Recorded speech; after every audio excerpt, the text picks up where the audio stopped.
NH7 TV news. राष्ट्रवादी काँग्रेस पार्टीतर्फे आम्ही तहसीलदारांना निवेदन देण्यात आलेलं आहे आणि आम्ही हे जे काळी पट्टी बांधलेली आहे हे काळी पट्टी आम्ही या प्रशासनाचा आज निषेध करत आहे। मोठ्या प्रमाणात निषेध यासाठी करत आहे की आमच्या भागातले डेपो हिंगणघाट तालुका आणि समुद्रपूर तालुक्यातले डेपोला कोणत्याही परमिशन नाही आहे। घाट आतापर्यंत लिलाव झालेले नाही आहे, पण त्या डेपोमधले मोठ्या प्रमाणात रेती चोरी होत आहे आणि अनधिकृत पद्धतीनं ज्या रेतीची चोरी होऊन राहिलेली आहे ते चोरी थांबली पाहिजे आणि या सर्वसामान्य जनतेला न्याय भेटला पाहिजे। घरकुलवाल्यांना रेती 5 ब्रास मोफत द्यायची आहे, म्हणजे 5 ट्रॅक्टर त्यांना मोफत द्यायचे, पण घरकुलवाल्यांना मोफत रेती मिळत नाही आहे।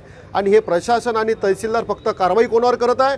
जो सामान्य कुटुंबातला माणूस आहे, हातमजुरी करणारा माणूस आहे, ज्याच्यापाशी एक ट्रॅक्टर राहते, तर ट्रॅक्टरवाल्यावर कारवाई करत आहे सिंगल आणि वरतं जिल्हाधिकारी आणि SP ला फक्त ते कारवाई दाखवत आहे। पण माफिया लोकांवर कारवाई होत नाही आहे आणि माफिया 300 ते 400 टिप्पर रोज रेती काढून रेती चोरी करून इतर जिल्ह्यामध्ये इतर राज्यामध्ये ती रेती मोठ्या प्रमाणात देत आहे आणि विकत आहे आणि कोटी रुपये मोठ्या प्रमाणात माफिया कमवत आहे। याच्याकडे प्रशासन दुर्लक्ष करत आहे। प्रशासन दुर्लक्ष का करत आहे हा आमचा राष्ट्रवादी काँग्रेस पार्टीतर्फे प्रश्न आहे आणि जनतेमध्ये अशी चर्चा आहे का प्रशासनाचेच अधिकारी लोक याच्यात काहीतरी वाटेगरी आहे, म्हणून हे लोक कारवाई करत नाही आहे। म्हणून प्रशासनाचा आज निषेध म्हणून आज आम्ही काळी पट्टी बांधलेली आहे। आज प्रशासनाचा सुद्धा आम्ही निषेध करतो आणि सामान्य जनतेला आणि आमच्या शेतकऱ्याला न्याय मिळाला पाहिजे यासाठी म्हणून आज आम्ही निवेदन दिलेलं आहे। तुमची पुढची भूमिका काय असणार? आमची पुढची भूमिका राहणार आहे, जर तुम्ही रेती माफियावर जर कारवाई केली नाही, तुम्ही रेती बंद केलेली नाही, चोरीची रेती जर बंद केली गेलेली नाही,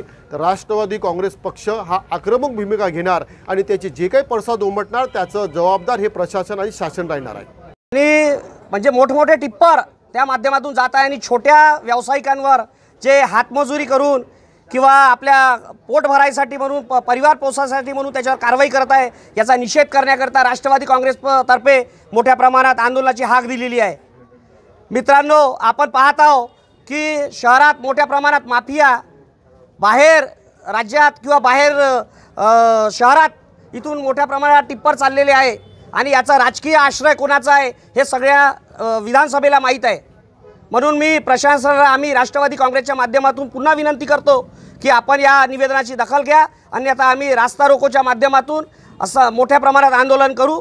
इतकेच बोलून अपने विचार व्यक्त करतो। जय हिंद। NH7 न्यूज को लाइक करें, सब्सक्राइब करें और बेल बटन दबाना ना भूलें।